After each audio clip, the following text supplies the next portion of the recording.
All right, tonight, former Vice President Kamala Harris steps back into the spotlight for a rare public appearance and really her first big speech since she left office. Her speech at a San Francisco event pushing women to run for political office comes just one day after President Trump marked his 100th day in office with his own address at a rally in Michigan, as we've been discussing.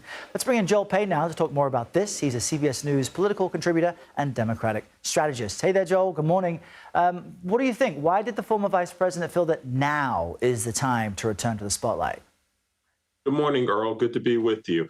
I think what the vice president is probably looking to do is to give some meaning to the moment a bit.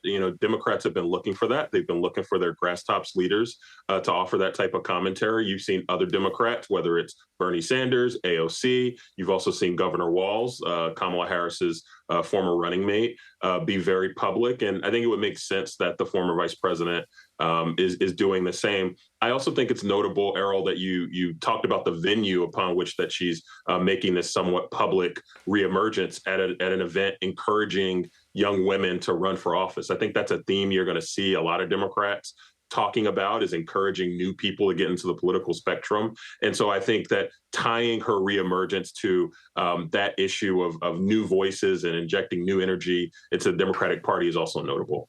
And what's also interesting is Harris created an organization after Trump's inauguration called Pioneer 49. What does the name mean, and what does she plan to do with it? Well, I am not good at detecting names, but I imagine that Kamala Harris has a lot of political options that lie ahead of her. If you listen to a lot of the speculation, some people says that she's looking at potentially running for the governor of California, which opens up in 2026. Governor Gavin Newsom will be term limited. Some folks say that she'll be looking to potentially run again in 2028 as a presidential candidate. I think that both are certainly possible. But I think more broadly, I think Kamala Harris has a lot to give to the public dialogue. She's a history maker, a barrier breaker as vice president.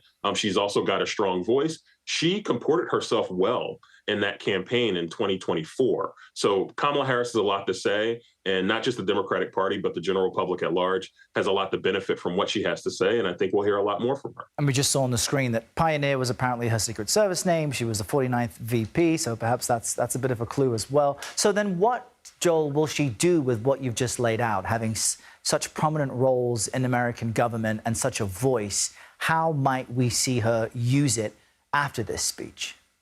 Well, typically the way that you would, kind of serve from that perch is raising awareness, raising money, raising resources, being kind of a thought leader.